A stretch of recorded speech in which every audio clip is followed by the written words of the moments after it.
स्वागत है आप सभी लोगों का नोवेल किंगडम में। जैसा कि आप लोग बोल रहे थे कि नेम बार-बार चेंज होता है। सॉरी गाइस बट उसके लिए मैं आपसे क्षमा माँगता हूँ। बट आप ऊपर देख सकते हो जहाँ पे एक ही नाम है जी युआन, एल्डर एंड एल्डर, तो इनका नेम जो है एआई सही से डिटेक्ट नहीं कर पाता, इसी वजह से नेम चेंज हो जाता है।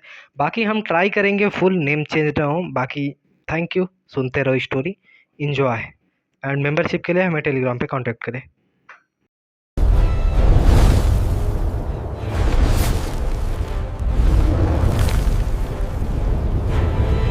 गहरी खाई में सब कुछ धुंधला और खून से लथपथ था। लियांग विद्यालय के नंबर 1 प्रतिभाशाली छात्र दिग्विजय अवस्थी के जीवन का कोई संकेत नहीं बचा था। न तो उसका शव था और न ही हड्डियां। रुद्र के हाथों की हथेली से कुचलकर वह मांस के टुकड़े टुकड़े हो गया था। उस क्षण विद्यालय में सन्नाटा छा गया। केवल लियांग विद्यालय के लोग ही नहीं, बल्कि बाहर के लोग भी उस दृश्य को देखकर भयभीत हो गए। वे गहरी खाई में पड़े दिग्विजय अवस्थी को निःसंकोच देखते रहे और उनकी निगाहों में सदमे और भय के भाव उभर आए। उस क्षण यशवंत यादव ऊंचे मंच पर खड़े होकर अपने लियांग विद्यालय की भावी आशा को खून के तालाब में बदलते हुए देख रहे थे। उनका शरीर कांप रहा था और उनके भीतर अवर्णनीय क्रोध का विस्फोट होने लगा था। रुद्र, मैं तुम्हें मार डालूंगा। अचानक किसी ने जोर से चिल्लाया और उसके बाद गुस्से से भरी गालियों और जान से मारने की धमकियों का सिलसिला शुरू हो गया। लियांग विद्यालय के बड़े बुजुर्ग और शिष्य एक साथ आगे बढ़े और रुद्र को घेरकर उस पर हमला कर दिया। उनके हाव भाव से साफ था कि वे रुद्र की जान लेना चाहते थे। क्या तुम मुझे मारना चाहते हो? क्या तुम इसके लिए योग्य हो? भीड़ के चेहरों पर खून की प्यास साफ झलक रही थी, फिर भी रुद्र जरा भी नहीं डरा। उसने अपनी बड़ी आस्तीन लहराए और उसके चारों ओर एक शक्तिशाली गंभीर शक्ति फैल गई। उस लहर का सामना करते हुए लियांग विद्यालय के हजारों शिष्य और वरिष्ठ अधिकारी बिल्कुल भी प्रतिरोध नहीं कर सके। वे सभी पुतलों की तरह उड़ गए। वे रुद्र के एक भी वार को सहन नहीं कर पाए। घमंडी बच्चे, आज तुम्हें अपने कर्मों का फल भुगतना पड़ेगा। ठीक उसी समय 12 आकृतियां ऊंचे मंच से नीचे उतरीं। 12 लोग 12 अलग अलग दिशाओं में खड़े हो गए और उन्होंने रुद्र को घेर लिया। वे 12 लोग लियांग विद्यालय के लिंग्यून विद्यालय के 12 रक्षक थे। गंभीर विद्या के 9वें स्तर के 12 शीर्ष विशेषज्ञ।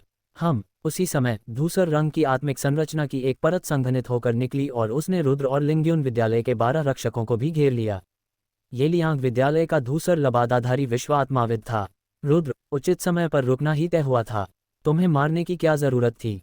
यशवंत यादव ने कहा। उस क्षण उसकी दोनों आंखें खून की तरह लाल थीं और उसकी आवाज भी थोड़ी कांप रही थी। हर कोई देख सकता था कि लियांग विद्यालय का प्रमुख सचमुच क्रोधित था। वह अपने क्रोध को जबरदस्ती दबा रहा था।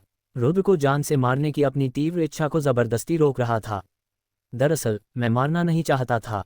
मैं उचित समय पर रुकना चाहता था। लेकिन मैं तुम्हारे लियांग विद्यालय से आ रही तेज चीखों के बारे में कुछ नहीं कर सका। दिग्विजय अवस्थी के अद्वितीय, अविनाशी और अजेय होने के बारे में कुछ कहा जा रहा था। तो मैं तनाव में आ गया और मैंने थोड़ी और ताकत लगा दी। लेकिन किसने सोचा होगा कि वह मेरे एक वार को भी सहन नहीं कर पाएगा और मैंने उसे हथेली से पटक कर मार डाला। स्कूल प्रमुख यशवंत यादव, आप इस मामले में मुझ पर दोष नहीं लगा सकते। दरअसल दिग्विजय अवस्थी की मौत के लिए आपके लियांग विद्यालय के लोग जिम्मेदार हैं। अगर वे इतना शोर न मचाते तो मैं गलती से दिग्विजय अवस्थी को इतना ताकतवर न समझ लेता और अनजाने में उसे मार न डालता। यशवंत यादव के सवालों का सामना करते हुए रुद्र ने अपने कंधे उचका दिए और उसके चेहरे पर मासूमियत साफ झलक रही थी। धिक्कार है रुद्र, तुमने मेरे लियांग विद्यालय के किसी व्यक्ति को मार डाला और सारा दोष मेरे लियांग विद्यालय के प्रमुख पर डाल दिया। आज मुझे इस बात की परवाह नहीं कि तुम्हारा समर्थन कौन कर रहा है। मैं तुम्हारी जान ले लूंगा। अंततः यशवंत यादव अपने हृदय में उमड़ते क्रोध को और नियंत्रित नहीं कर सका और आकाश की ओर देखकर दहाड़ उठा। उसी क्षण उसकी दिव्य आभा प्रकट हुई और उसकी अद्वितीय शक्ति ने धरती को घेर लिया। पूरा मैदान बुरी तरह कांप उठा और भयंकर आंधी ने सबको इस कदर उड़ा दिया कि वे जमीन पर लौटने और चढ़ने लगे, क्योंकि उनके लिए उठना मुश्किल हो रहा था। ये तो बेहद भयानक है। ये स्वर्गलोक की शक्ति है। यशवंत यादव सचमुच स्वर्गलोक में प्रवेश कर चुका है। वह मर चुका है। रुद्र मर चुका है। उसे कोई नहीं बचा सकता। चाहे उसकी युद्ध शक्ति अकल्पनीय हो, चाहे वह गंभीर क्षेत्र में अजेय हो, स्वर्ग क्षेत्र के विशेषज्ञ के सामने वह बच नहीं सकता, चाहे वह कितना भी शक्तिशाली क्यों न हो जाए। उस क्षण लोग आश्चर्य से चीखने लगे और यशवंत यादव की दिखाई गई शक्ति से भयभीत हो गए। वास्तव में रुद्र ने भी भौहें चढ़ाकर मन ही मन बुदबुदाया, तो यह है स्वर्गलोक की शक्ति। वाकई ये बहुत शक्तिशाली है। ये और गंभीर लोग बिल्कुल अलग हैं। स्वर्ग क्षेत्र निस्संदेह शक्तिशाली है। आप मूल क्षेत्र में रहते हुए भी गंभीर क्षेत्र के लोगों को परास्त कर सकते हैं, लेकिन मुझे नहीं लगता कि आप गंभीर क्षेत्र में रहते हुए स्वर्ग क्षेत्र को परास्त कर पाएंगे। जब तक आप गंभीर क्षेत्र के 9वें स्तर पर नहीं पहुंच जाते तब तक आपकी युद्ध शक्ति चाहे कितनी भी बढ़ जाए, स्वर्ग क्षेत्र के विरुद्ध लड़ना आपके लिए बहुत कठिन होगा, क्योंकि वह क्षेत्र मार्शल लॉर्ड क्षेत्र के सबसे निकट है। वे स्वर्ग की शक्ति को धारण करने वाले लोग हैं। साथ ही एग्नि ने गंभीरता से याद दिलाया, सब लोग पीछे हट जाओ, मैं खुद रुद्र को मारूंगा और दिग्विजय का बदला लूंगा। यशवंत यादव के वस्त्र फड़फड़ाने लगे और उसके लंबे बाल बेतहाशा हिलने लगे। उसके शरीर से आकाश तक उमड़ती हुई रक्तपिपासा निकल रही थी।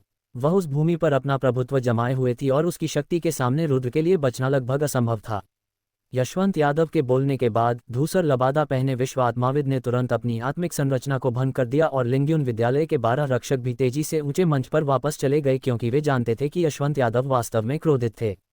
इन परिस्थितियों में उन्हें रुद्र से दूर रहना पड़ा और उन्हें इस बात का गहरा डर था कि कहीं वे भी इसमें घसीटे न जाएं। चूंकि उन्होंने पहले यशवंत यादव की स्वर्ग स्तर की शक्ति देखी थी, इसलिए वे अच्छी तरह जानते थे कि स्वर्ग स्तर के विशेषज्ञ के एक साधारण प्रहार में भी कितनी भयानक विनाशकारी शक्ति हो सकती हो। मैं देखना चाहूंगा कि आज रुद्र को छूने की हिम्मत कौन करता है। लेकिन ठीक उसी समय एक और जोरदार चीख गूंजी। वह आवाज इतनी तेज और स्पष्ट थी मानो आकाश में बिजली कड़क रही हो। इससे कई मार्शल आर्ट विशेषज्ञों के चेहरे का भाव बदल गया और उनके कान सुन्न हो गए।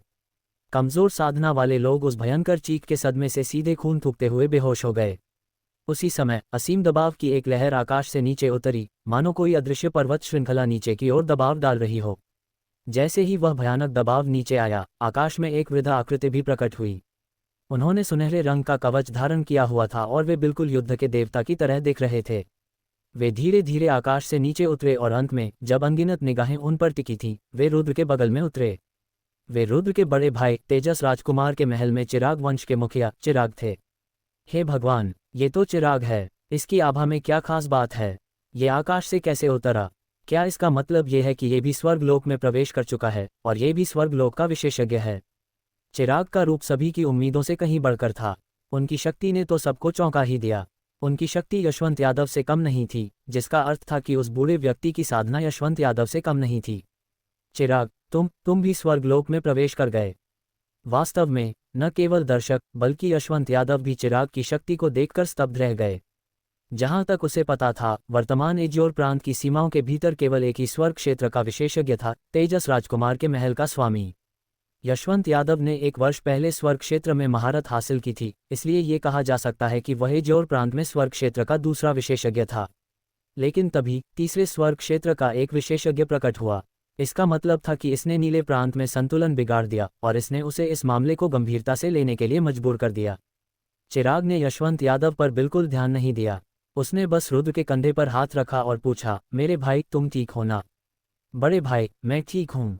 मुझे आखिरकार समझ आ गया कि आपने मुझे मानसिक संदेश क्यों भेजा था और दिग्विजय अवस्थी को मारने के लिए क्यों कहा था। तो आप भी स्वर्गलोक में हैं। देखने वालों की तुलना में रुद्र ने चिराग की साधना देखकर अप्रत्याशित रूप से खुशी और उत्साह का अनुभव किया। हे, कुछ दिनों के लिए जाने का मेरा कारण इस विशाल क्षेत्र में प्रवेश करना ही था, लेकिन मुझे कहना पड़ेगा, यह एहसास काफी अच्छा है।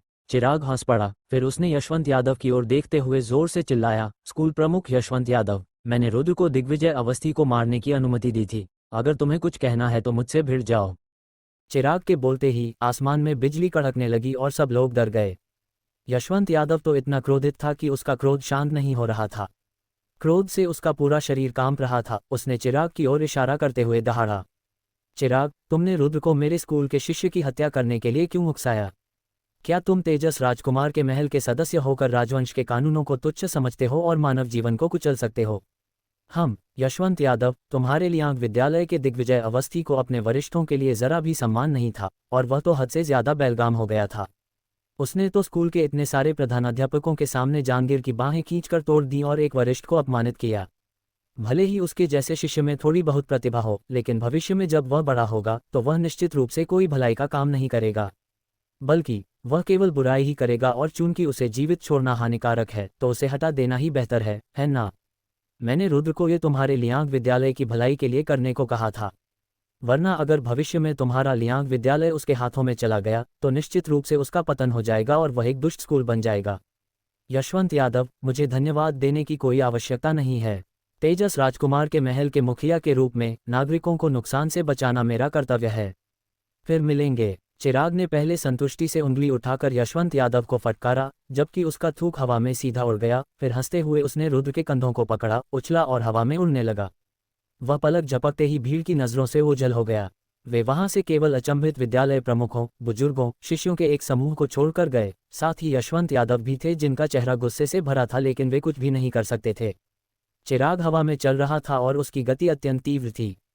पलक झपकते ही वह और रुद्र लियांग विद्यालय की सीमा से बाहर निकल गए। ये देखकर रुद्र अवाक रह गया, क्योंकि इतनी गति उसके द्वारा सीखी गई शाही आकाश तकनीक से संभव नहीं थी। इसका ये भी मतलब था कि भले ही रुद्र के पास शाही आकाश तकनीक हो और भले ही वह हवा में चलने की क्षमता रखता हो, अगर उसका सामना असली स्वर्ग क्षेत्र के विशेषज्ञों से होता तो उसकी वर्तमान गति अभी भी कमतर होती और उसके पास भागने का मौका भी नहीं होता। चिराग रुद्र को लियांग विद्यालय से ले जाने के बाद एक पहाड़ी गांव में रुका। वहां एक साधारण किसान का घर था, एक कच्चा पक्का घर जिसके चारों ओर बाड़ से घिरा एक आंगन था। आंगन के अंदर मुर्गियों और हंसों का एक झुंड था जो जोर जोर से चहचहा रहे थे। आंगन के बाहर दर्जनों नागरिक सिर उठाकर देख रहे थे। उनकी आंखें चौड़ी हो गईं, मुंह खुला रह गया और चेहरे आश्चर्य से भर गए, क्योंकि उस क्षण उन्होंने आकाश से दो आकृतियों को उतरते देखा।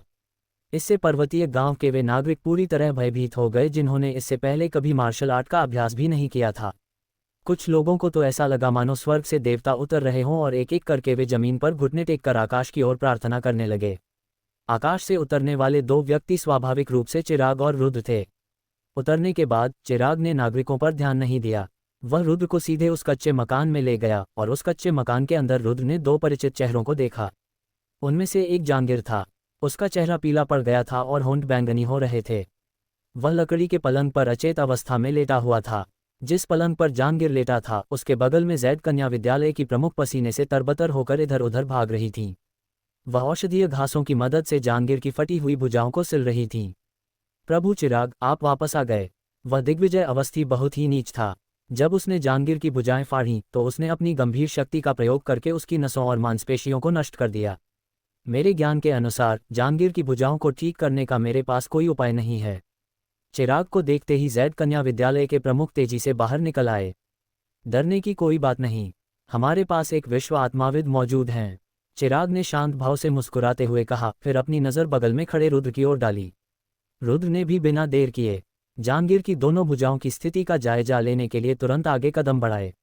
रुद्र को जहांगीर की बाहों से इस तरह खेलते देख मानो उसे सब पता हो, जैद कन्या विद्यालय की प्रमुख ने थोड़ा सा भौहें सिकुड़ी, चिंता से चिराग की ओर देखा और फिर धीमी आवाज में पूछा, देव चिराग, विद्यालय प्रमुख, जहांगीर की दोनों भुजाओं की मांसपेशियां और नसें नष्ट हो गई हैं।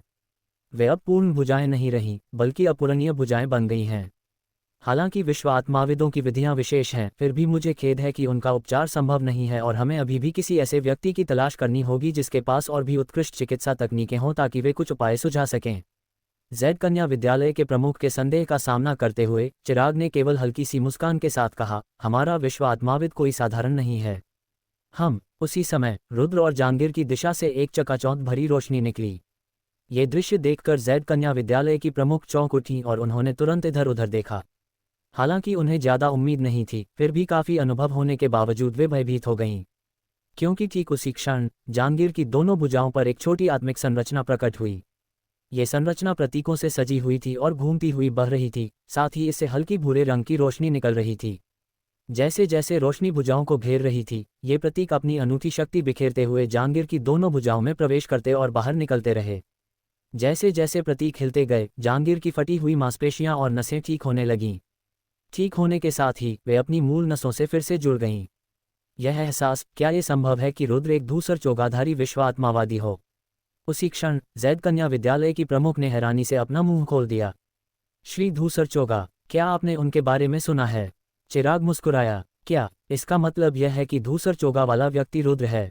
चिराग की यह बात सुनकर जैद कन्या विद्यालय के प्रमुख के पहले से ही चौड़े मुंह पर एक और गोला बन गया। हे, चिराग ने जैद कन्या विद्यालय के प्रमुख के प्रश्न पर केवल हल्की सी मुस्कान दी और कोई उत्तर नहीं दिया। ठीक है, जब तक स्कूल प्रमुख कुछ दिनों के लिए शांतिपूर्वक आराम कर सकते हैं, तब तक वे पूरी तरह से ठीक हो जाएंगे। ठीक उसी समय रुद्र खड़ा हुआ और जहांगीर की ओर देखा। उसकी फटी हुई भुजाएं पूरी तरह से ठीक हो चुकी थीं और रुद्र ने आत्मिक संरचना तकनीकों का उपयोग करके फटे हुए लंबे वस्त्र की आस्तीन को वापस सिल दिया था। उसने खून के धब्बे भी हटा दिए थे। वाह रुद्र, तुम तो कमाल हो। उस क्षण जैद कन्या विद्यालय की प्रधानाध्यापिका अत्यंत प्रसन्न थीं। उनका पहले से ही सुंदर चेहरा खिल उठा था और अब वे एक नन्हे फूल की तरह मुस्कुरा रही थीं। ये स्पष्ट था कि जहांगीर के प्रति उनके मन में वाकई कुछ गहरे और विशेष भाव थे। ये तो अद्भुत है, इससे भी कहीं अधिक अद्भुत कुछ और है। चिराग ने अजीब सी मुस्कान बिखेरी। और क्या बात है? जैद कन्या विद्यालय की प्रधानाध्यापिका ने उत्सुकतापूर्वक और गौर से पूछते हुए अपनी आंखें चौड़ी कर लीं। जल्दी मत करो, तुम्हें बहुत जल्द पता चल जाएगा। सिर्फ तुम्हें ही नहीं, पूरे एजियोर प्रांत के लोगों को पता चल जाएगा। चिराग मुस्कुराया और उसने सचमुच कुछ सस्पेंस पैदा कर दिया। ये शब्द सुनकर जैद कन्या विद्यालय की प्रमुख, जो पहले से ही उत्सुक थीं, और भी उत्सुक हो गईं।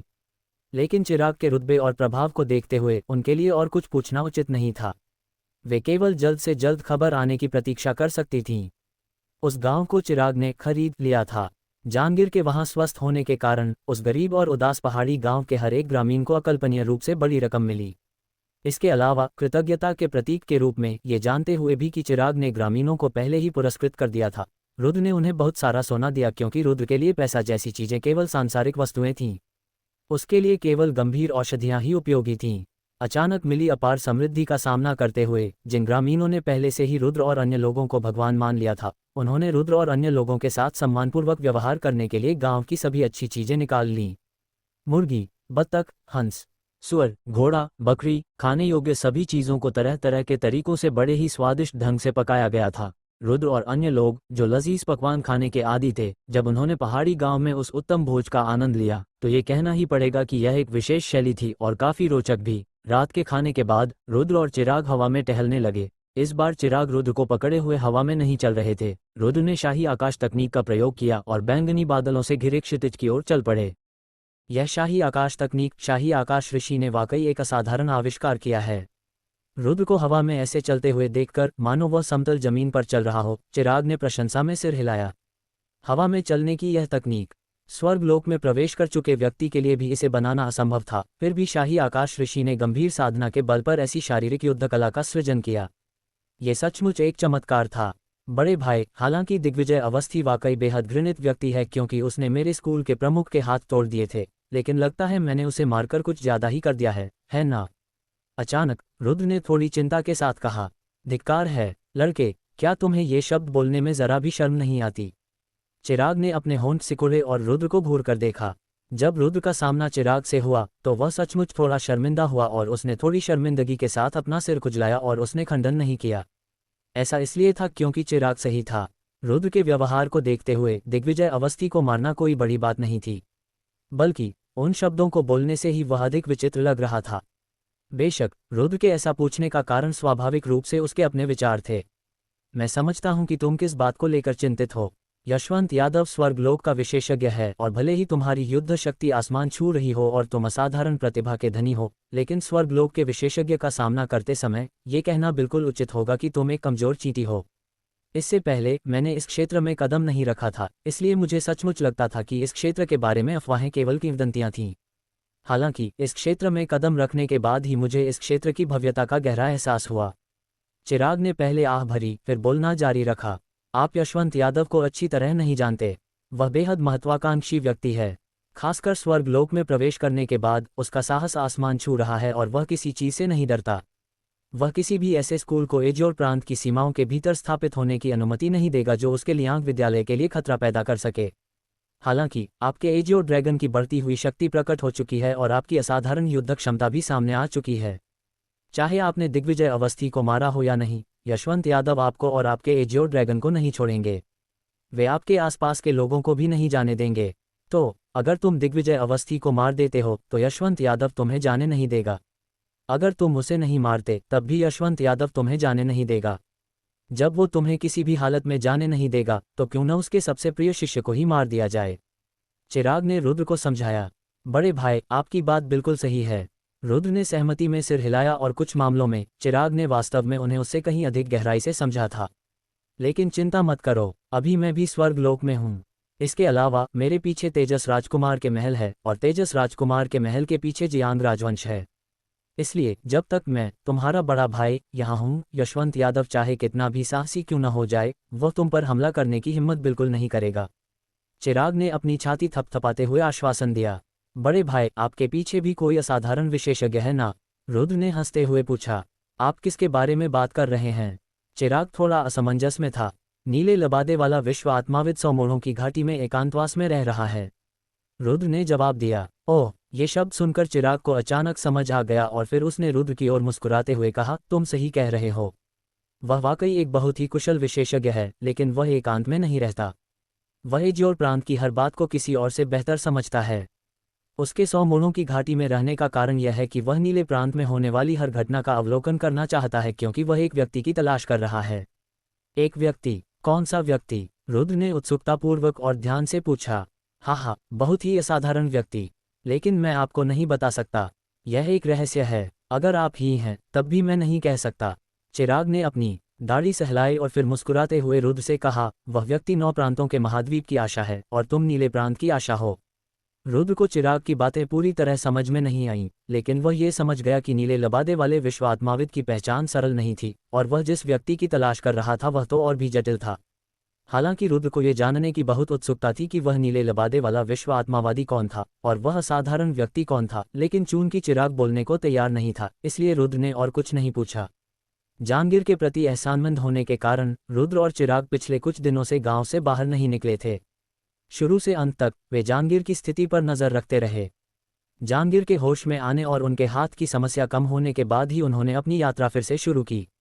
और पिछले कुछ दिनों के दौरान रुद्र द्वारा लियांग विद्यालय में 100 स्कूलों की सभा में पहले कपीश की भुजाएं काटकर और फिर दिग्विजय अवस्थी को मांस के टुकड़े टुकड़े करके हंगामा मचाने की खबर पूरे नीले प्रांत में फैल गई। इस बार खबर एजियोर प्रांत के विभिन्न प्रतिष्ठित विद्यालयों में फैली, जिनमें निचले स्तर के शिष्य और उच्च स्तर के वरिष्ठ अधिकारी एवं विद्यालय प्रमुख सभी शामिल थे। इससे रुद्र की क्षमताओं पर किसी को कोई संदेह नहीं रहा, बल्कि किसी को भी इस बात की सच्चाई पर शक नहीं रहा, बल्कि सभी को इस पर पूरा विश्वास था और उन्हें जरा भी संदेह नहीं था। एजियोर प्रांत में एक विलक्षण प्रतिभा प्रकट हुई। एक राक्षस प्रकट हुआ, एक भयानक दानव प्रकट हुआ। यही वो चर्चाएं थीं जिनके बारे में हर कोई बात कर रहा था। रुद्र अपनी मार्शल कला की प्रतिभा के कारण विलक्षण प्रतिभा का धनी था। रुद्र अपनी असीम शक्ति और युद्ध कौशल के कारण एक दानव था। रुद्र अपने तौर तरीकों के कारण एक दैत्य था। रुद्र का नाम इतना प्रसिद्ध हो गया था कि लोग उन्हें पूछते भी थे और उनसे डरते भी थे। बहुत से लोग रुद्र की शान को अपनी आंखों से देखना चाहते थे। फिर भी वे बहुत भयभीत भी थे। एक भी लापरवाही भरा शब्द या एक भी गलत काम अगर उस दानव को नाराज कर दिया जाता तो उनका पूरा परिवार नष्ट हो जाता। संक्षेप में, रुद्र की प्रतिभा को न केवल मान्यता मिली, बल्कि उसे राक्षसी रूप में भी देखा जाने लगा। लेकिन चाहे कुछ भी हो, रुद्र को वर्तमान एजियोर प्रांत में सर्वमान्य रूप से नंबर 1 प्रतिभाशाली व्यक्ति के रूप में मान्यता प्राप्त थी। हालांकि दूसरों की तुलना में सुंदरवंश के नगर के लोग एक अलग ही खबर में उलझे हुए थे। रुद्र ही श्रीमान धूसर चोगा हैं। श्रीमान धूसर चोगा ही रुद्र हैं। ये तो सचमुच स्वर्ग से आए एक बहुत बड़ी और शानदार खबर है।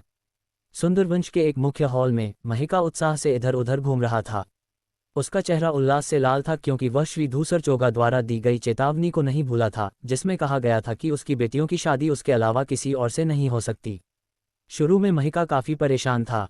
रुद्र एक प्रतिभाशाली व्यक्ति था, उसके पीछे चिराग का सहारा था और महिका को अपनी बेटियों से बहुत लगाव था। वह सचमुच अपनी बेटियों की शादी रुद्र से करवाना चाहता था, लेकिन निर्दयी श्री धूसर चोगा ने उसे पहले ही धमकी दे दी थी। इस वजह से महिका बहुत डर गया था और असमंजस में था। लेकिन अब संभवतः वे दोनों एक ही व्यक्ति थे। इसी वजह से उनके सारे संघर्ष गायब हो गए और जो बचा वह केवल असीम आनंद था। पिताजी, इस खबर की पुष्टि अभी नहीं हुई है, फिर भी अगर रुद्र ही श्रीमान धूसर चोगा हैं तो आप इतने खुश क्यों हैं? काव्या ने अपनी खूबसूरत बड़ी आंखों को झपकाते हुए उलझन भरी निगाहों से अपने पिता को देखा। पिताजी बीमार हैं, उनकी परवाह मत करो। इशिता ने काव्या की आस्तीन खींची, उसके कान के पास झुकी और दबे स्वर में कहा। हाँ, नन्ही इशिता, नन्ही काव्या, एक बात है जो मैंने तुम दोनों से बहुत समय से छिपा रखी है, लेकिन मुझे लगता है कि आज तुम दोनों को इसके बारे में बताने का सही समय है। उस दिन श्री धूसर चोगा ने रविंद्र प्रसाद के परिवार का सफाया करने के बाद मेरे पास एक पत्र छोड़ा था। उस पत्र में लिखा था कि वह तुम दोनों बहनों से शादी करना चाहता है। महिका इशिता और काव्या की ओर बढ़ा, अपनी दोनों बेटियों के कंधों पर दोनों हाथों से थपथपाया और उसका चेहरा खुशी और उत्साह से भर गया। क्या श्रीमान धूसर चोगा हमसे शादी करना चाहते हैं? ये शब्द सुनते ही काव्या का मासूम सा चेहरा एकदम बदल गया और उसकी दोनों आंखों में डर साफ दिखाई देने लगा। वह उस समय से भी ज्यादा डरी हुई थी जब रविंद्र प्रसाद का परिवार शादी करवाने आया था, क्योंकि उसे अच्छी तरह याद था कि श्री धूसर चोगा एक बूढ़े और निर्दयी व्यक्ति थे। वे रविंद्र प्रसाद के परिवार से कई गुना ज्यादा डरावने थे। अगर ऐसा व्यक्ति उससे शादी करना चाहे तो उसे सच में समझ नहीं आ रहा था कि वह क्या करे। हाँ, छोटी काव्या, डरने की कोई ज़रूरत नहीं है। अभी अभी धूसर चोगा वाले श्रीमान की पहचान उजागर हो चुकी है और वह रुद्र हैं। इसका मतलब यह है कि ऊपरी तौर पर तो श्रीमान धूसर चोगा आप दोनों बहनों से शादी करना चाहते हैं, लेकिन असल में ये रुद्र है। महिका ने मुस्कुराते हुए समझाया।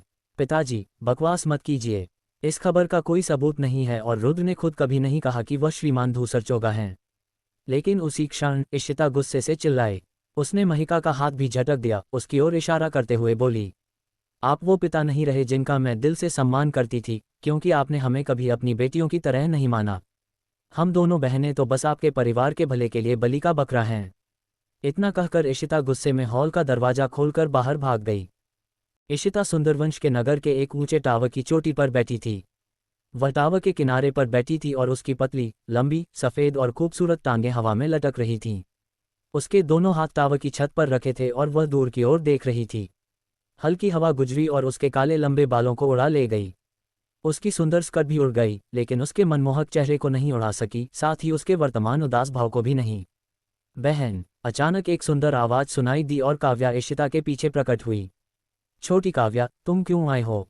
काव्या को देखकर इशिता काफी हैरान और खुश दिखी, लेकिन साथ ही साथ उनमें घबराहट भी झलक रही थी जिसे आसानी से पहचाना नहीं जा सकता था। हे, काव्या ने मीठी मुस्कान दी, लेकिन इशिता के सवाल का जवाब नहीं दिया। झट से वह इशिता के बगल में बैठ गई।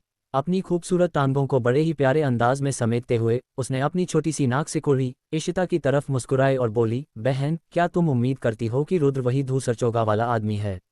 ऐसा क्यों पूछ रही हो? इशिता की खूबसूरत आंखों में हैरानी झलक रही थी, लेकिन उसकी घबराहट थोड़ी और बढ़ गई। हे, मुझे उम्मीद है। मैं आशा करती हूँ कि रुद्र ही धूसर चोगा वाले श्रीमान हो, क्योंकि मैं उनसे शादी करना चाहती हूँ। काव्या ने एजियो ड्रैगन की ओर देखा और उसके खूबसूरत चेहरे पर एक मनमोहक मुस्कान थी। बेवकूफ़ लड़की, तुम्हारी इच्छा जरूर पूरी होगी क्योंकि वो भी तुम्हें बहुत पसंद करता है। देर सवेर वो तुमसे शादी कर ही लेगा। इशिता ने प्यार से काव्या के बालों को सहलाया क्योंकि वह अपनी छोटी बहन से बहुत प्यार करती थी। मुझे पता है कि वह मुझे पसंद करता है, लेकिन तुम्हारे बारे में क्या? काव्या ने अचानक पूछा। क्या? काव्या के इस तरह पूछे जाने पर इशिता का चेहरा एकदम जम गया और उसे समझ नहीं आया कि वह क्या जवाब दे। बहन, क्या तुम रुद्र से शादी करना चाहती हो? काव्या की मुस्कान में कोई बदलाव नहीं आया और उसने पूछना जारी रखा। मैं। इशिता का पूरा चेहरा भावहीन हो गया और उसके मोहक होंठ थोड़े से खुले, लेकिन वह कुछ बोल नहीं सकी। ठीक उसी समय काव्या अचानक इशिता की बाहों में कूद पड़ी और उसे कसकर गले लगा लिया। उसका मनमोहक चेहरा इशिता के शरीर से चिपक गया और उसने प्यारी सी आवाज में कहा, मुझे आशा है कि तुम रुद्र से शादी करोगी। मैं सचमुच आशा करती हूँ कि तुम रुद्र से शादी करोगी। रुद्र वो इंसान है जिससे मैं सबसे ज्यादा प्यार करती हूँ, लेकिन तुम भी वो इंसान हो जिससे मैं सबसे ज्यादा प्यार करती हूँ। तुम दोनों मेरे लिए सबसे ज्यादा पारिवारिक, सबसे करीबी और सबसे प्यारे हो। मैं दिल से कामना करती हूँ कि हम तीनों हमेशा साथ रहें। काव्या के शब्द मधुर, उत्साहपूर्ण और बेहद सुखद थे। सबसे महत्वपूर्ण बात यह थी कि उसके शब्द बेहद सच्चे थे। उसने जो भी कहा वह उसके दिल से निकला था। अपनी छोटी बहन की बातों के बाद इशिता पहले तो चौंक गई, उसकी आंखें थोड़ी लाल हो गईं और उसके चेहरे पर अवर्णनीय भावनाएं उमड़ आईं। फिर उसने अपनी बाहें खोलीं और अपनी प्यारी छोटी बहन को कसकर गले लगा लिया और अपना चेहरा काव्या के बालों में छिपा लिया। वह कुछ नहीं बोली, लेकिन उसके चेहरे पर मुस्कान थी, शुद्ध आनंद की मुस्कान। जहांगीर के ठीक होने के बाद रुद्र, जहांगीर और चिराग एक साथ चले गए, लेकिन वे एक ही जगह पर नहीं गए। जहांगीर एजियो ड्रैगन लौट आए। फिलहाल रुद्र ने 100 स्कूलों की सभा में इतना बड़ा विवाद खड़ा कर दिया था कि बाहर अफवाहें फैल रही थीं। स्कूल प्रमुख होने के नाते स्वाभाविक रूप से उन्हें स्थिति को संभालने के लिए वापस लौटना पड़ा। चिराग को तेजस राजकुमार के महल के स्वामी का बुलावा आया और उन्हें तेजस राजकुमार के महल में वापस बुलाया गया। उनके स्वर्गलोक में प्रवेश करने की खबर पहले ही फैल चुकी थी। नीले प्रांत के लिए यह एक बड़ी बात थी और तेजस राजकुमार के महल के लिए तो यह और भी बड़ी बात थी। स्वाभाविक रूप से महल के स्वामी को सच्चाई की पुष्टि करनी ही थी। रुद्र की बात करें तो वह ब्लैक टोरटोइस सिटी की ओर चल पड़ा। थाउजेंड बोन ग्रेवयार्ड में एजियो ड्रैगन फाउंडर से मिलने के बाद रुद्र ने विश्व आत्माविद के रूप में अपनी क्षमताओं को तेजी से बढ़ाने के लिए एजियोर प्रांत छोड़ने का फैसला कर लिया था। यदि वह विश्व आत्माविद के रूप में अपनी क्षमताओं को बढ़ाना चाहता था तो उसे असुरभूत टावर में स्थित रहस्यमय और शक्तिशाली राक्षसी जानवर के निर्देशों का पालन करना होगा और उसके द्वारा छोड़े गए खजाने को ढूंढना होगा। हालांकि एजियोर प्रांत छोड़ने से पहले रुद्र को एक काम करना ही था और वह था ब्लैक टोरटोइस सिटी की ओर जाना। वह वहां जाकर ये देखना चाहता था कि क्या उसे सम्राट के मकबरे का कोई दूसरा प्रवेश द्वार मिल सकता है और क्या उसे वहां से कुछ हासिल हो सकता है या नहीं। वह है, रुद्र अपने श्वेत सिर वाले ईगल पर सवार होकर तेजी से काले कछुआ शहर की ओर उड़ रहा था। लेकिन अचानक उसने अपनी भौहें हल्की सी सिकुड़ी और फिर तुरंत दिशा बदल दी। श्वेत सिर वाले ईगल पर सवार होकर वह दूसरी दिशा में उड़ गया। भागो भागो, अगर पकड़े गए तो मर जाओगे। मैं उस चीज के हाथों खाया नहीं जाना चाहता। बहुत दर्द होता होगा। ब्लैक टोर्टोइस सिटी की सीमा के बाहर एक जंगल में दो लड़के तेजी से दौड़ रहे थे। उनके पीछे एक भयंकर जंगली तेंदुआ था। दोनों लड़के बेहद डरे हुए थे और भागते भागते उनके जूते भी खो गए। उनकी भागने की ताकत साफ दिख रही थी, लेकिन सब व्यर्थ था क्योंकि जंगल का तेंदुआ बहुत तेज दौड़ रहा था। जैसे कोई तीर अभी अभी धनुष से निकला हो, वैसे ही वह तेजी से पास आ गया। वह अपना खून से सना बड़ा मुंह खोलकर स्वादिष्ट भोजन खाने की तैयारी कर रहा था। वह टिल्ड टिल्ड टिल्ड, लेकिन ठीक उसी समय आकाश से एक कान फाड़ देने वाली चीख सुनाई दी। उस चीख ने न केवल दोनों लड़कों का ध्यान आकर्षित किया, बल्कि जंगल का तेंदुआ भी अपने पीछा करने के कदम रोककर अपना सिर उठाकर आकाश की ओर देखने लगा। उसी क्षण तेज हवा का एक झोंका उठा और उससे चट्टानें उड़ने लगीं। उसके बाद एक विशाल सफेद सिर वाला चील आकाश से नीचे उतरा और एक झटके में रुद्र सफेद सिर वाले चील से कूदकर दोनों लड़कों के सामने आ गिरा।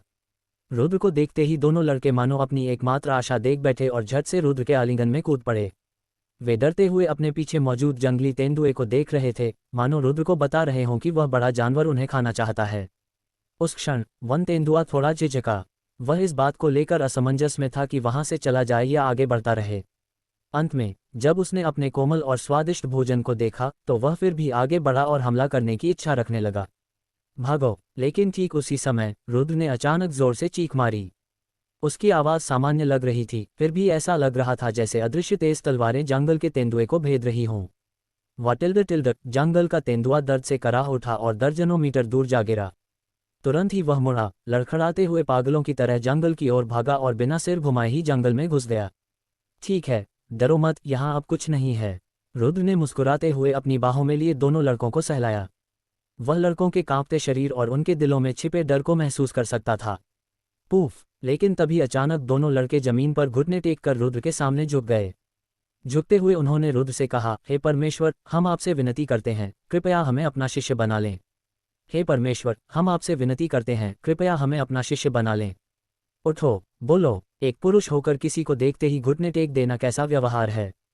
दोनों लड़कों की हरकत देखकर रुद्र बेबस होकर मुस्कुराया, फिर उन्हें सहारा देकर खड़ा किया। उस क्षण रुद्र स्पष्ट रूप से देख सकता था कि दोनों लड़कों की उम्र 7 या 8 वर्ष से अधिक नहीं थी, और सटीक कहें तो उनकी हड्डियां अभी विकसित नहीं हुई थीं और वे मार्शल कला साधना की उम्र तक नहीं पहुंचे थे। उनके कपड़ों से वह समझ गया कि वे गांव के कुछ गरीब बच्चे थे जो वहीं पली बड़ी थीं। उनके कपड़े बहुत फटे पुराने थे, लेकिन उनके बाल बहुत ही खास थे। एक का hair cut standard bowl cut था, दूसरे का स्टैंडर्ड क्रू कट। उनके चेहरे बेहद मजबूत और दृढ़ थे और यह पूरी तरह से स्वाभाविक था। हालांकि उसी क्षण उनकी नन्ही मुन्नी शक्लें आंसुओं से भर गईं। ये साफ दिख रहा था कि वे सचमुच बहुत डरे हुए थे। दो प्यारे बच्चों को देखकर रुद्र का सब्र टूट गया। उन्हें यहाँ छोड़कर बेपरवाह रहना अब उसके लिए असहनीय था। आखिर वे दो मासूम बच्चे थे, दो नई जिंदगियां। इसलिए रुद्र ने पूछा, आपका क्या नाम है? जय। आप? उमंग। अच्छे नाम। कटोरे जैसी हेयर कट वाला लड़का उमंग था और क्रू कट वाला लड़का जय। वे दोनों भोले भले और मासूम बच्चे थे। उन्होंने रुद्र के सवालों का गंभीरता से जवाब दिया, लेकिन वे यह नहीं समझ पा रहे थे कि उमंग का नाम सुनकर रुद्र इतना जोर से क्यों हंस रहा था और हंसना क्यों नहीं रोक पा रहा था। लेकिन इसके लिए रुद्र को दोष नहीं दिया जा सकता था। उमंग के बाल सचमुच बछड़े के सिर जैसे दिखते थे और उसके नाम से मेल खाते थे। रुद्र को हंसी आ रही थी, लेकिन वह खुद को रोक नहीं पाया क्योंकि वह आकृति वाकई थोड़ी बहुत मिलती जुलती थी।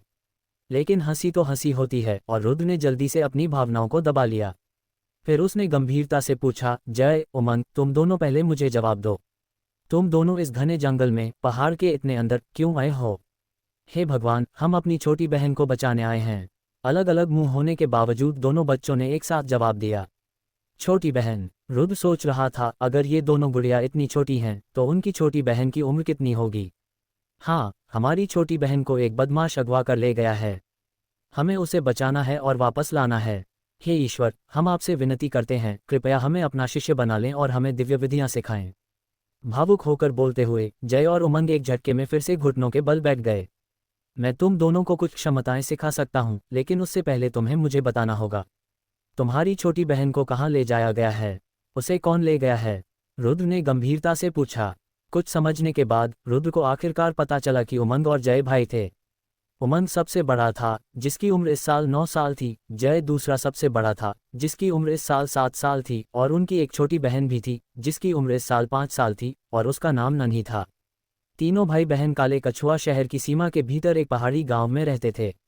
उनका गांव बेहद गरीब था और वे बाहरी दुनिया से पूरी तरह कटे हुए थे। इसलिए बच्चों को मार्शल साधना के बारे में कुछ भी नहीं पता था और उनके अंधविश्वास पूरी तरह से बेतुके थे। जब उन्होंने रुद्र को आकाश से उतरते देखा तो उन्हें लगा कि रुद्र कोई संत हैं और वे दिव्य विधियों का प्रयोग करते हैं। जय और उमंग बार बार नन्ही को बचाने की बात इसलिए कह रहे थे क्योंकि आज सुबह नन्ही को सुनहरे कवच पहने कुछ लोग ले गए थे। उनके अनुसार उसे काले कछुआ शहर ले जाया गया था। नन्ही के साथ साथ गांव की सभी छोटी बच्चियों को भी ले जाया गया था। ये लोग जरूर तेजस राजकुमार के महल से होंगे। मानव वंश का तो सफाया हो चुका है, तो फिर तेजस राजकुमार के महल के लोग काले कछुआ शहर में क्यों बचे हैं? क्या ऐसा हो सकता है कि उन्होंने काले कछुआ शहर के प्रबंधन के लिए किसी नए कबीले को नहीं चुना और वे खुद ही इसका प्रबंधन कर रहे हैं? लेकिन तेजस राजकुमार के महल के लोगों को गांव में पली बड़ी छोटी बच्चियों के समूह को अपने साथ ले जाने की क्या जरूरत थी? उस क्षण रुद्र की भौहें तन गईं, फिर भी उसे कोई कारण समझ नहीं आया। इसलिए अंत में उसने इसकी जांच करने का फैसला किया। लेकिन जाने से पहले उन्होंने जय और उमंग को साधना के तरीके सिखाए और उनके लिए कुछ सोना भी छोड़ दिया। उन्होंने उनसे कहा कि वे अपने घर लौटकर प्रतीक्षा करें और वे उनकी छोटी बहन को बहुत जल्द उनके पास वापस भेज देंगे। हे ईश्वर, हमें दिव्य विधियां प्रदान करने के लिए आपका धन्यवाद। हम निश्चित रूप से पूरी निष्ठा से इनका अभ्यास करेंगे और आपकी अपेक्षाओं को व्यर्थ नहीं जाने देंगे। दोनों बच्चे एक बार फिर जमीन पर घुटने टेककर कृतज्ञता से भरे चेहरे के साथ रुद्र को प्रणाम किया। हो, ये कोई दैवीय विधियां नहीं हैं, ये साधना विधियां हैं। जैसे ही इन विधियों को समझ लिया जाए, आप दोनों मार्शल साधना के मार्ग पर कदम रख सकते हैं और मार्शल साधक बन सकते हैं।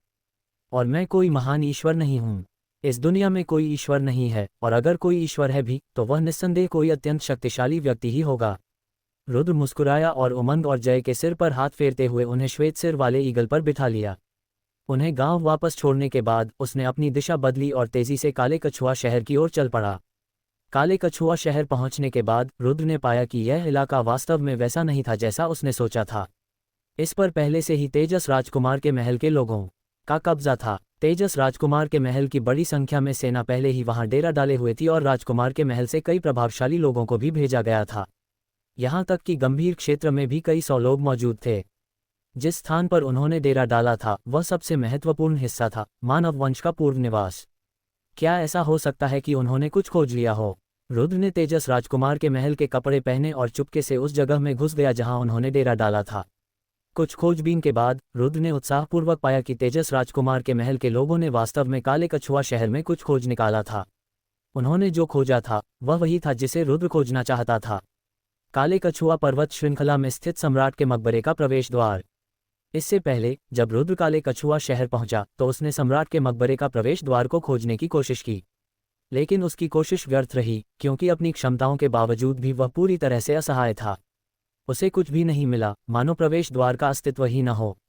लेकिन उन्होंने कभी सोचा भी नहीं था कि सम्राट के मकबरे का प्रवेश द्वार मानव वंश के निवास के भीतर ही होगा। तेजस राजकुमार के महल द्वारा मानव वंश का सफाया करने और उनके निवासों को नष्ट करने के बाद ही उन्हें पता चला कि उसके नीचे एक आत्मिक संरचना का प्रवेश द्वार छिपा हुआ है। हालांकि तेजस राजकुमार के महल को यह पता नहीं था कि यह सम्राट के मकबरे का प्रवेश द्वार है, फिर भी वे जानते थे कि यहाँ खजाना छिपा है।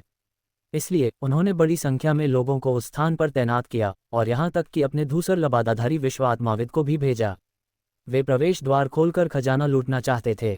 धूसर चोगाधारी विश्व आत्माविद का जिक्र होते ही रुद्र को यह भी पता चल गया कि नन्ही और अन्य लड़कियों को यहाँ क्यों लाया गया था। उन्हें उस स्थान पर भेजा गया था जहाँ धूसर चोगाधारी विश्व आत्माविद रहता था। उसी क्षण पश्चिम क्षितिज पर लाल बादल छा गए और ऐसा लगा जैसे किसी भी क्षण रात हो जाएगी। तेजस राजकुमार के महल द्वारा आत्मिक संरचना का प्रवेश द्वार खोलने का काम भी रुक गया। रुद्र तेजस राजकुमार के महल के रक्षक के रूप में धूसर लबादाधारी विश्व आत्माविद के निवास की खोज में जुट गया।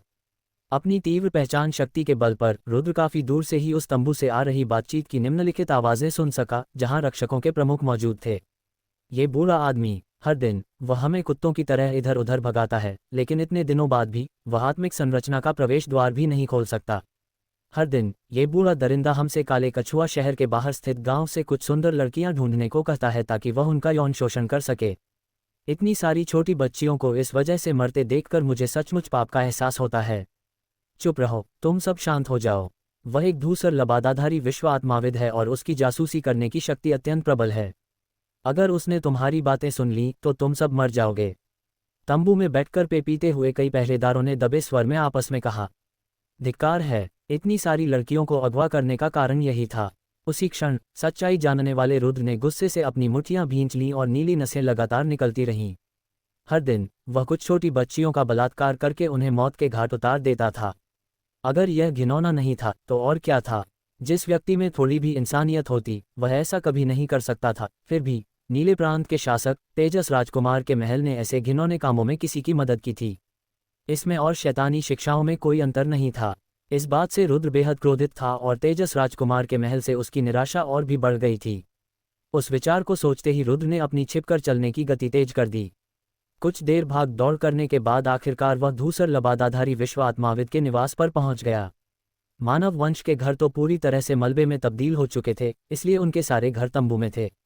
हालांकि धूसर चोगाधारी विश्व आत्माविद का तंबू बहुत बड़ा था। शायद वह कुछ घिनौनी हरकतें करने वाला था, इसलिए उसने सारे गार्डों को हटा दिया था। रुद्र सावधानीपूर्वक पास पहुंचा और उसने पाया कि तंबू के बाहर एक गुप्त आत्मिक संरचना बनी हुई थी। ये संरचना वास्तव में केवल धूसर लबादाधारी विश्व आत्मिकवादियों द्वारा ही बनाई जा सकती थी, लेकिन रुद्र के लिए ये कठिन नहीं थी। रुद्र ने विश्व आत्मादि द्वारा बनाई गई आत्मिक संरचना को बड़ी आसानी से खोल दिया। आत्मिक संरचना खोलते ही रुद्र के चेहरे का भाव तुरंत बदल गया और उसके अंदर दबी हुई क्रोध की ज्वालाएं एक झटके के साथ फूट पड़ी। उसे तंबू के अंदर कई छोटी बच्चियों की आवाजें सुनाई दे रही थीं, लेकिन वे मासूम हंसी नहीं थीं जिनमें कोई बुराई न हो। वे दर्द भरी चीखें और बेबस विलाप थे। गुस्से से भरे दिल के साथ रुद्र तंबू में घुस गया। उसी क्षण उसने स्पष्ट रूप से देखा कि तंबू के अंदर 9 छोटी लड़कियां थीं। उनकी उम्र 10 वर्ष भी नहीं थी और उनमें से अधिकतर 5 या 6 वर्ष की थीं। इस समय उन लड़कियों के कुछ कपड़े उतार दिए गए। वे रोते बिलखते तंबू में इधर उधर भागने लगीं और उनके पीछे एक बूढ़ा आदमी था जिसके शरीर पर एक भी कपड़ा नहीं था और वह भयंकर और डरावने ढंग से उनका पीछा कर रहा था। उस बूढ़े आदमी की शक्ल सूरत को भद्दा और उसकी मुस्कान को अश्लील कहा गया। छोटी बच्चियों का पीछा करते हुए वह चिल्लाया, मेरी प्यारी बच्ची, भागो मत, मैं तुम्हें कुछ अच्छा खाने को दूंगा। हे भगवान, क्या तुम सच में इंसान हो? रुद्र गुस्से से आग बबूला हो गया। वह तेजी से आगे बढ़ा और बूढ़े को लात मारकर जमीन पर गिरा दिया। उसके बाद उसने उसके भद्दे चेहरे पर एक जोरदार मुक्का मारा। रुद्र का मुक्का असामान्य रूप से शक्तिशाली था और वह बूढ़ा आदमी दर्द से कराहता रहा। उसके चेहरे पर अब वह भद्दी मुस्कान नहीं थी और वह रुद्र पर चिल्लाते हुए बोला, तुम कौन हो? मुझे मारने की हिम्मत कैसे हुई? आहा होई, मारना बंद करो। रुको, मैं कौन हूँ? मैं ही वो हूँ जो तुम्हें मार डालेगा। रुद्र जितना ज्यादा उसकी चीखें सुनता गया उतना ही ज्यादा क्रोधित होता गया, इसलिए उसके मुंह के और भी जोरदार होते गए। उसने पहले बूढ़े आदमी की नाक तोड़ दी, थोड़ी उखाड़ दी, दांत चकनाचूर कर दिए और अंत में जबरदस्ती उसकी खोपड़ी चीर दी। छोटी बच्चियों के दिलों में और अधिक गहरा आघात न छोड़ने के लिए रुद्र ने किसी भी तरह के हिंसक तरीके का इस्तेमाल नहीं किया। जब उसका क्रोध लगभग शांत हो गया तो उसने अग्नि की शक्ति का उपयोग करके बूढ़े व्यक्ति को जीवित रहते हुए ही भस्म कर दिया।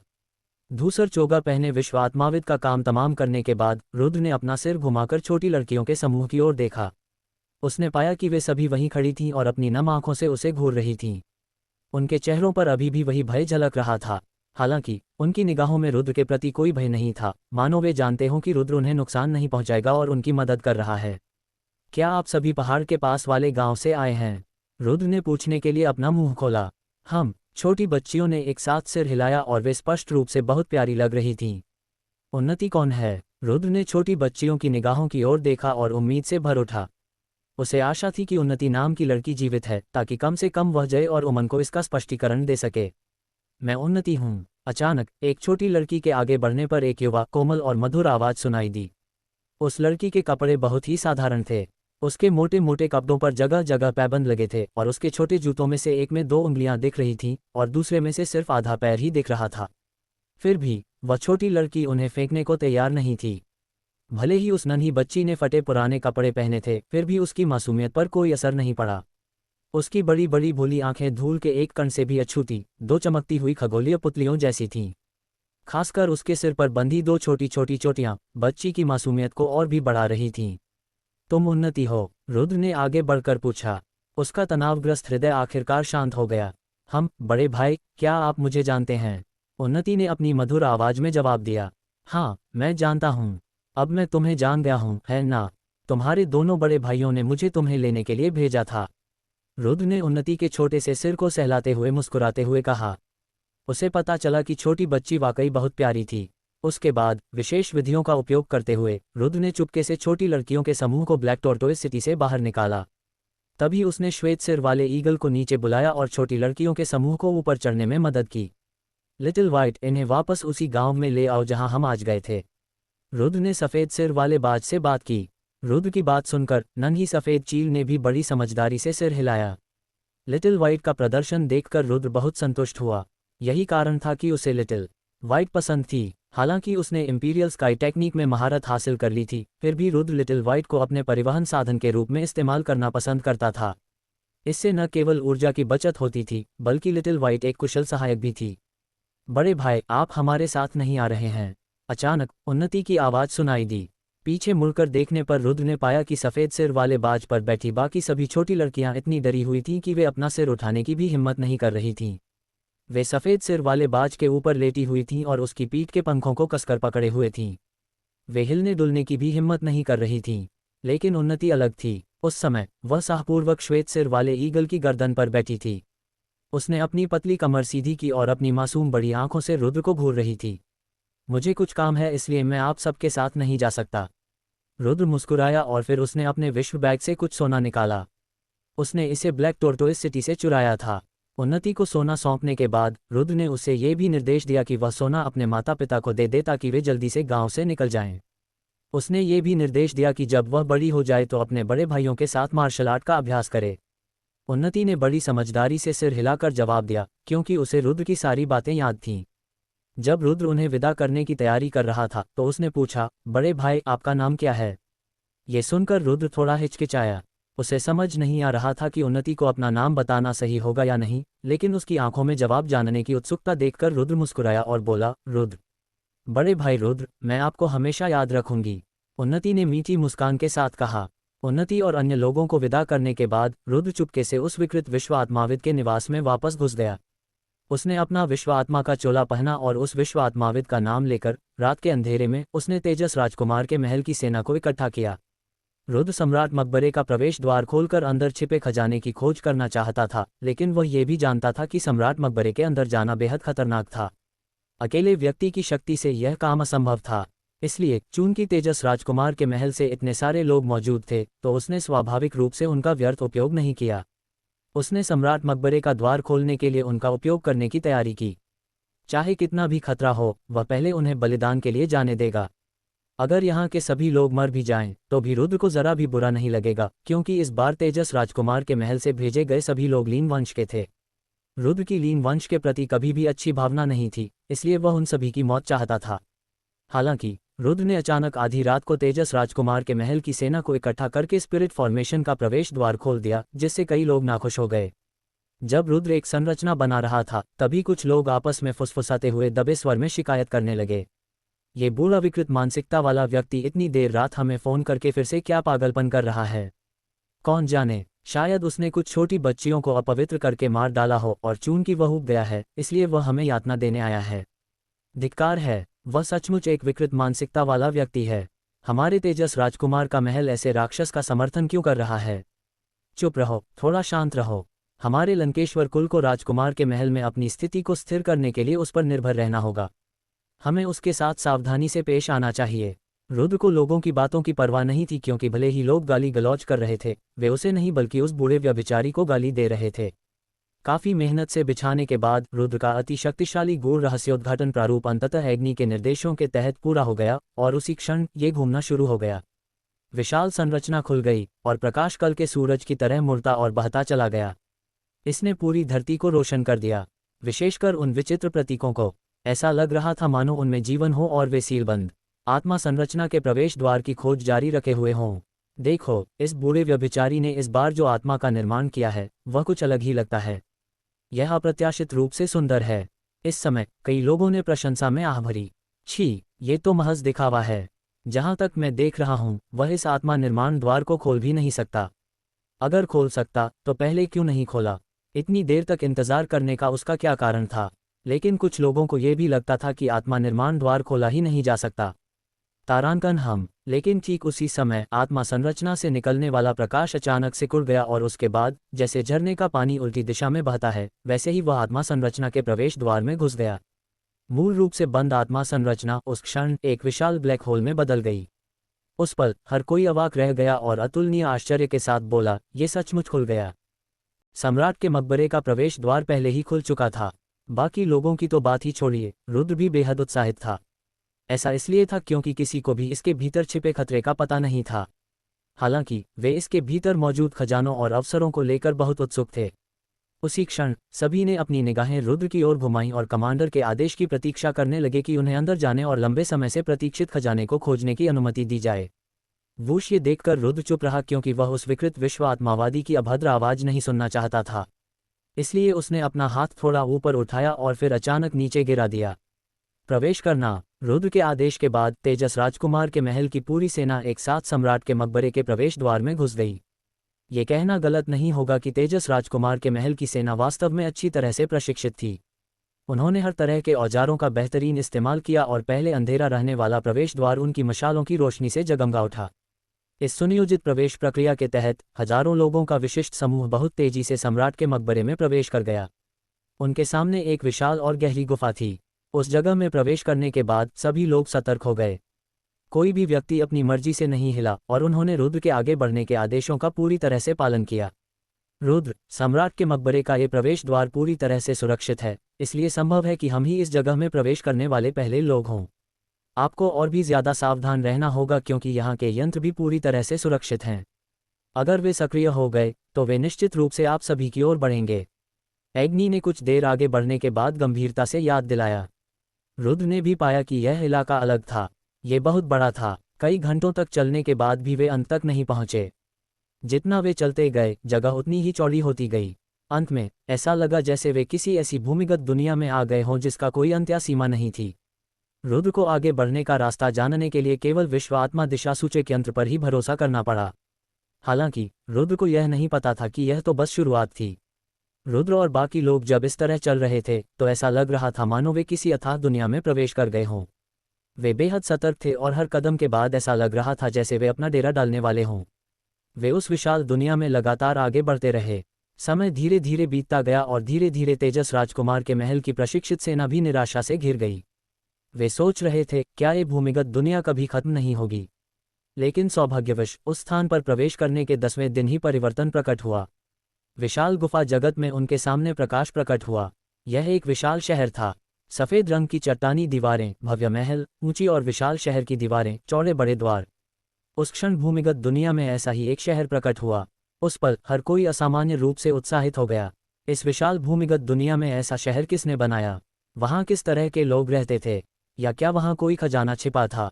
उस पल के बारे में सोचते ही हर कोई अपनी भावनाओं पर काबू नहीं रख सका।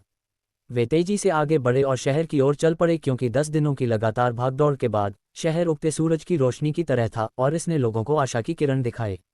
लेकिन जब हजारों लोग शहर में उमड़ पड़े तो रुद्र की भौहें तन गईं। उसे लगातार लग रहा था कि शहर बहुत अजीब है, फिर भी वह ये नहीं बता पा रहा था कि इसमें क्या गड़बड़ है। इतने सारे लोगों को शहर में आते देख लेकिन उनके साथ कुछ भी नहीं हुआ। अंत में रुद्र ने भी शहर में जाकर स्थिति का जायजा लेने का फैसला किया। हालांकि शहर में कदम रखते ही रुद्र को कुछ गड़बड़ महसूस हुई। उसे तब पता चला जब वह ये देखकर दंग रह गया कि शहर कोहरे से घिरा हुआ है और उसे आगे का रास्ता भी दिखाई नहीं दे रहा है। वहां सन्नाटा पसरा हुआ था जो डरावना भी था। किले में उमड़े सभी लोग गायब हो गए थे। उनकी एक भी परछाई नहीं बची थी, फिर भी उन्हें उनके कदमों की आहट साफ सुनाई दे रही थी।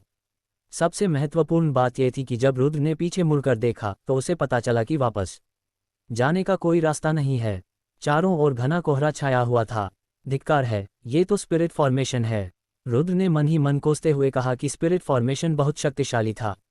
रुद्र की स्पिरिट शक्ति के बावजूद वह वास्तव में ये पता नहीं लगा पाया कि यह एक फॉर्मेशन है और इसके पता लगाने पर उसे लगा कि यह वास्तव में एक शहर है। मदद करो tilde tilde tilde tilde tilde tilde tilde. नहीं, मेरे पास मत आओ। उस क्षण रुद्र के सामने दिल दहला देने वाली और दिल को चीर देने वाली चीखें लगातार गूंज रही थीं। बिना सोचे समझे ही रुद्र समझ गया कि राजकुमार के महल के पहरेदारों के साथ कुछ बुरा हुआ है। पीड़ा भरी चीखें लंबे समय तक गूंजती रहीं। रुद्र ने ध्यान से सुना और जब ये अंतहीन चीखें बंद हुईं तो रुद्र को एक भयावह परिणाम मिला। अभी अभी सुनाई देने वाली दर्द भरी चीखों की संख्या पहरेदारों की संख्या के बिल्कुल बराबर थी। इसका ये भी अर्थ था कि उसके अलावा यहाँ आने वाले सभी लोगों को संभवतः ऐसी स्थिति का सामना करना पड़ा जिसकी उन्होंने अपेक्षा नहीं की थी। एग्नी, मैं क्या करूं? इस स्पिरिट फॉर्मेशन में मुझे कुछ भी महसूस नहीं हो रहा। मुझे वापस जाने का रास्ता भी नहीं दिख रहा। रुद्र को हड्डियों तक कंपा देने वाली ठंडक के झटके महसूस हो रहे थे। ये साधारण ठंडक नहीं थी, यह मृत्यु की आभा थी। मृत्यु की आभा उसके शरीर की ओर बढ़ रही थी और उसे अपने वश में कर रही थी। इससे वह घबरा गया और उसने जल्दी से एग्नी से मदद मांगी। चिंता मत करो, अगर मैंने गलत अनुमान नहीं लगाया है तो यह कोई साधारण स्पिरिट फॉर्मेशन नहीं है। ये तो इल्यूजन फॉर्मेशन जैसा लगता है।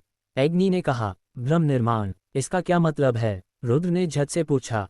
इसका मतलब यह है कि यदि आप इस प्रक्रिया से गुजरना चाहते हैं तो वर्तमान में आपके पास मौजूद आध्यात्मिक गठन की तकनीकें इसे समझने में सक्षम नहीं हैं। इस संरचना में आप भ्रम उत्पन्न करेंगे। ये भ्रम आपके मन को दबा देंगे। यदि आप उस दमन का प्रतिरोध कर सकते हैं तो आप अपनी आंखों के सामने सब कुछ देख पाएंगे, अपने चारों ओर छाए कोहरे से बच निकलेंगे और इस स्थान को छोड़ देंगे। लेकिन अगर तुम मानसिक दमन से नहीं लड़ सकते तो तुम भी पहले के लोगों की तरह हो जाओगे और यहीं मर जाओगे। एग्नी ने समझाया। तो फिर मुझे क्या करना चाहिए? मैंने अभी तक कोई भ्रम क्यों नहीं पैदा किया? रुद्र असमंजस में था। फैंग र। लेकिन ठीक उसी समय अचानक कोहरे से एक आवाज सुनाई दी। वह आवाज सुनकर रुद्र का शरीर कांपने लगा क्योंकि वह आवाज बहुत जानी पहचानी थी। जब उसने आवाज के स्रोत की ओर देखा तो वह भी चौंकने से खुद को रोक नहीं पाया। उस स्थान पर दर्जनों लोग धीरे धीरे पास आ रहे थे और वे सभी जाने पहचाने चेहरे थे। वे रुद्रवंश के लोग थे। वे मृत रुद्रवंश के सदस्य थे और उनका नेतृत्व रुद्र के पिता कर रहे थे। पिताजी, आप सब यहाँ क्यों हैं? अपने पिता को देखते ही रुद्र इतना भावुक हो गया कि उसकी आंखों से गर्म आंसू बहने लगे। बिना कुछ सोचे समझे वह उनकी ओर दौड़ पड़ा। रुद्र, मत जाओ, यह एक भ्रम है। लेकिन ठीक उसी समय रुद्र के दिमाग में एग्नि की आवाज गूंजी। भ्रम। रुद्र अचानक चौंक गया। जब उसने पीछे मुड़कर अपने पिता को देखा तो उसने आश्चर्य से पाया कि उसके पिता और रुद्रवंश के अन्य सदस्य हाथों में धारदार तलवारें लिए रुद्र की ओर बढ़ रहे थे। उनकी गति और शक्ति गहन विद्या के शिखर के समान थी। Whoosh whoosh whoosh. अपने पूर्व परिवार के हमलों का सामना करते हुए रुद्र को सचमुच समझ नहीं आ रहा था कि क्या करे। एग्नि की शक्ति का उपयोग करते हुए वह चकमा देते हुए बोला, पिताजी, क्या आप हैं? रुकिए, मैं रुद्र हूँ। अरे मूर्ख, मैंने तुम्हें पहले ही बता दिया है कि यह एक भ्रम है, फिर भी पूछ रहे हो। संकोच मत करो और जल्दी से उन्हें मार डालो, वरना उनकी शक्ति से वे और तुम्हारी मैली चेतना दोनों और भी शक्तिशाली हो जाएंगे। एग्नि ने सख्ती से चेतावनी दी। नहीं, मैं ऐसा नहीं कर सकता।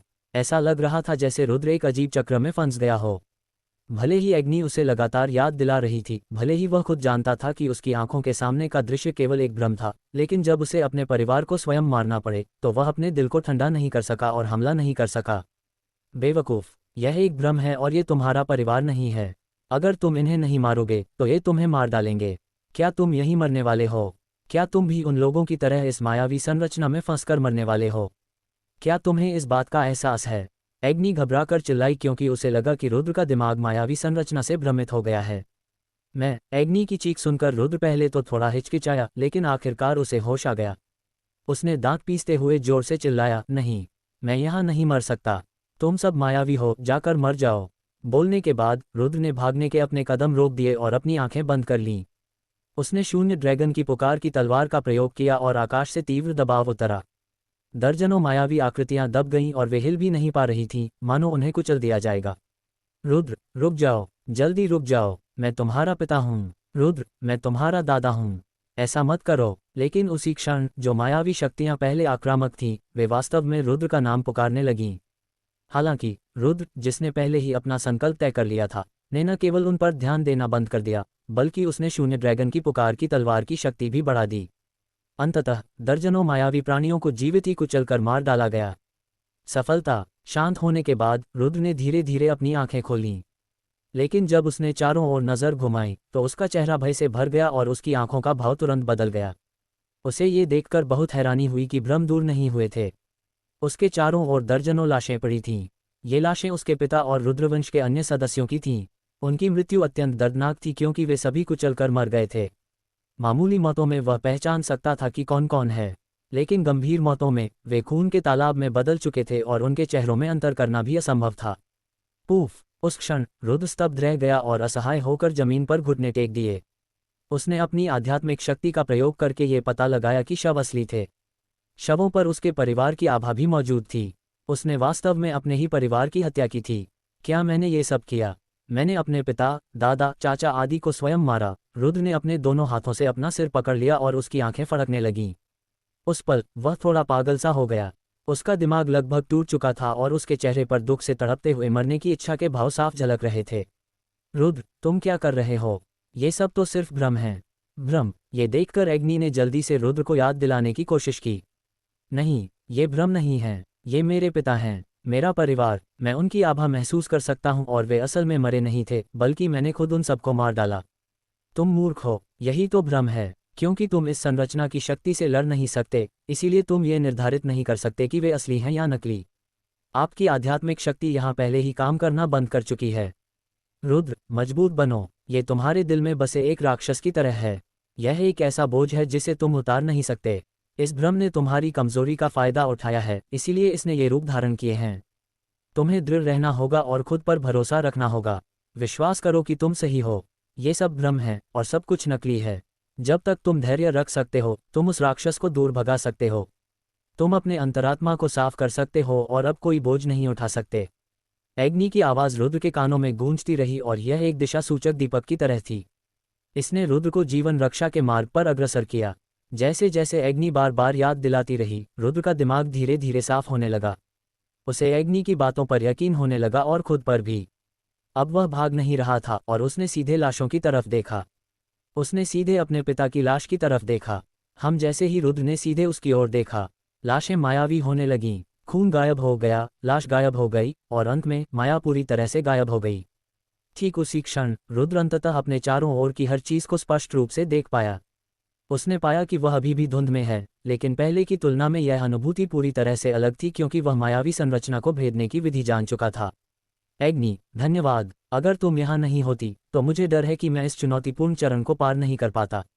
रुद्र ने माथे से पसीना पोंछा, साथ ही उसे थोड़ा डर भी लग रहा था। आप किस बात के लिए धन्यवाद दे रहे हैं? इसकी कोई आवश्यकता नहीं है। आखिर इसके लिए आपको दोषी नहीं ठहराया जा सकता। बस इतना ही कहा जा सकता है कि मायाजाल इतना शक्तिशाली और इतना वास्तविक था कि इसने आत्मा को भी धोखा दे दिया और शुरुआत में कोई भी ये पता नहीं लगा पाया होगा कि यह नकली है।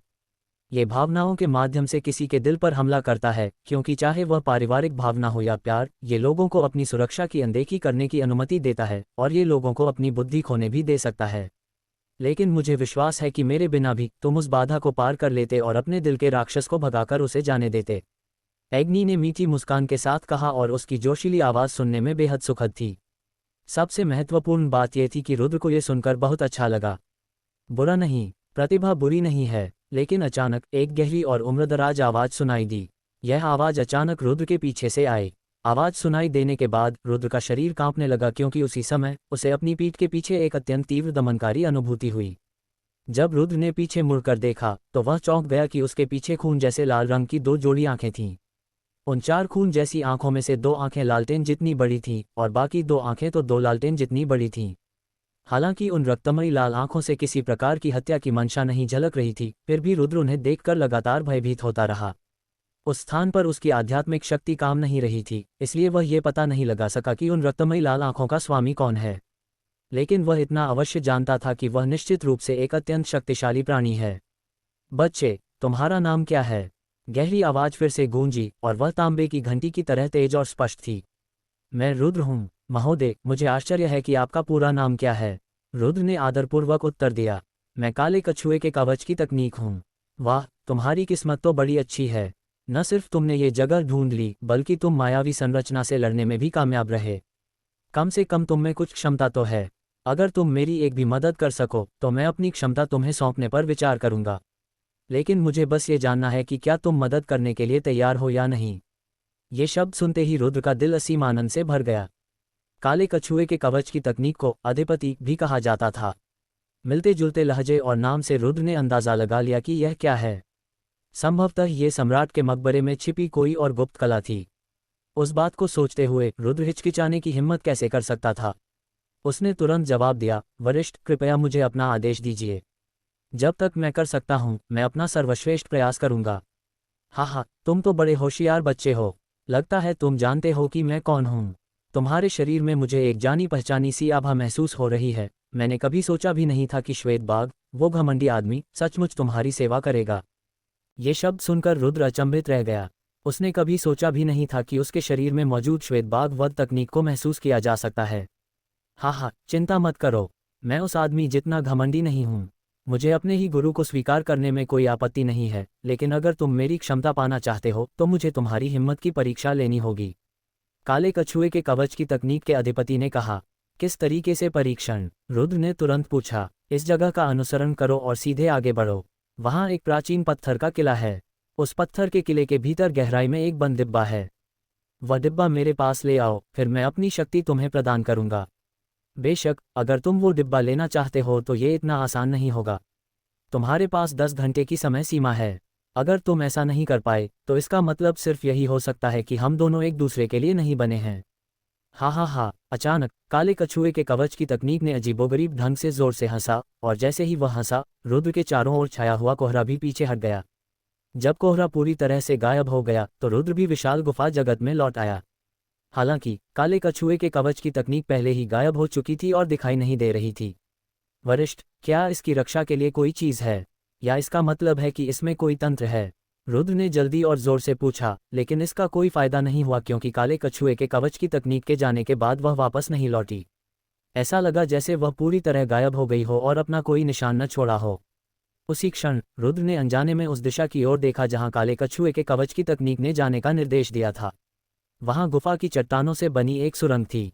ये सुंदरवंश के नगर के नीचे स्थित सम्राट मकबरे के प्रवेश द्वार पर बनी सुरंगों से काफी मिलती जुलती थी। रुद्र ने बिना किसी झिझक के विश्व आत्मा कंपास को फिर से निकाला और आगे बढ़ गया। वह वास्तव में एक गुप्त कौशल के आकर्षण के आगे शक्तिहीन था। रुद्र, मुझे लगता है कि वह गुप्त कौशल तुम्हें धोखा दे रहा है। लेकिन ठीक उसी समय अग्नि ने गंभीरता से याद दिलाया। अग्नि, तुम्हारा क्या मतलब है? रुद्र ने पूछा। मुझे लगता है कि वह गुप्त कौशल बहुत चालाक है। वह अपनी क्षमता तुम्हें इतनी आसानी से नहीं सौंपेगा।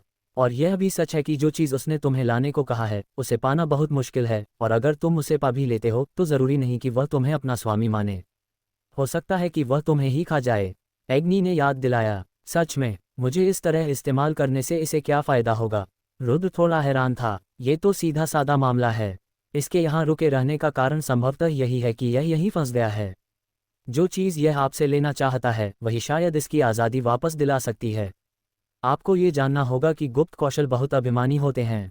जब तक कोई अत्यंत शक्तिशाली व्यक्ति न हो, वे आत्मसमर्पण करने को तैयार नहीं होते। इसी कारण कुछ गुप्त कौशल अपने पहले गुरु को छोड़ने के बाद किसी दूसरे गुरु को नहीं चुनते। इसलिए स्वतंत्र शरीर के साथ ये दुनिया भर में घूमता है।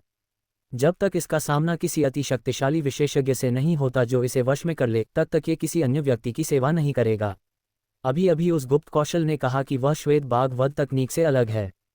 उसने जानबूझकर कहा कि उसे गर्व नहीं है, लेकिन इससे उसके गर्व को छुपाने में और भी संदेह पैदा होता है।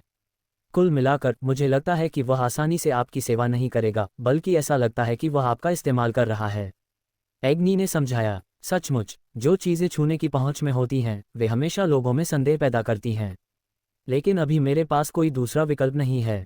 इसके अलावा मुझे इस बात का डर है कि जिस बक्से को वे मुझसे लेने को कह रहे हैं वह इतनी आसानी से हाथ में नहीं आएगा। रुद्र विशाल गुफा सुरंग में प्रवेश कर चुका था। उसके सामने घनी आबादी वाले विशाल प्रतीक भी दिखाई देने लगे। ये तो दानव रोधी चिन्ह हैं। क्या ऐसा हो सकता है कि यहाँ कोई दुष्ट आत्मा भी पहरा दे रही हो?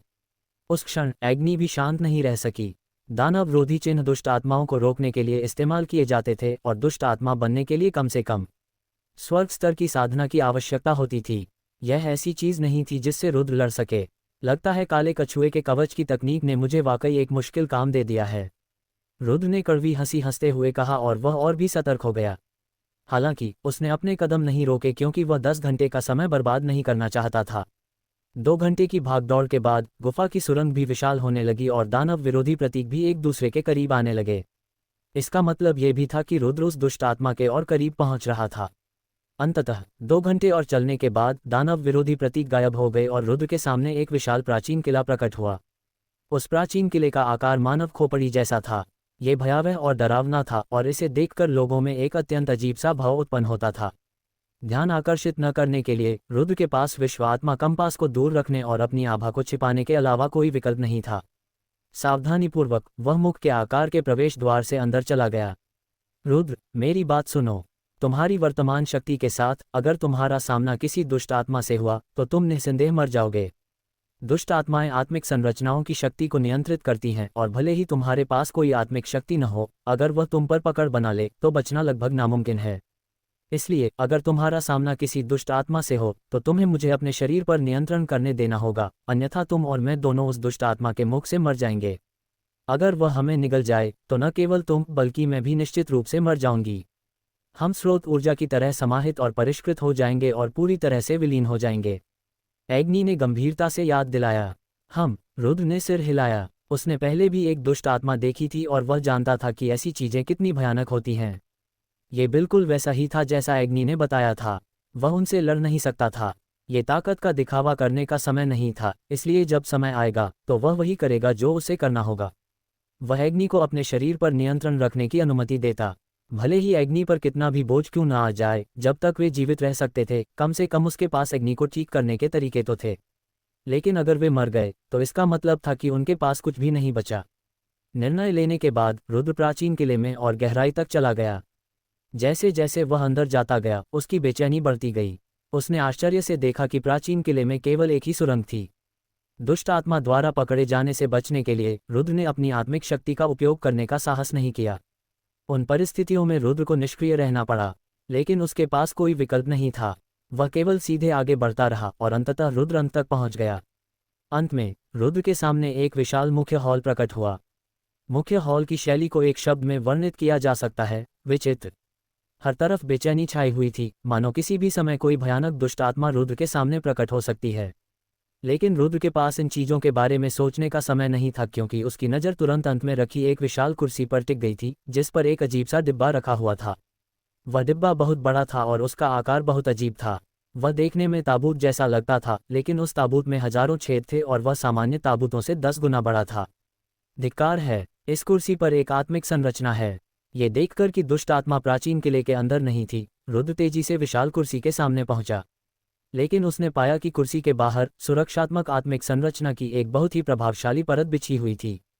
घबराओ मत, आत्मिक संरचना की जिन तकनीकों को तुम अभी जानते हो उनसे तुम इसे समझ पाओगे।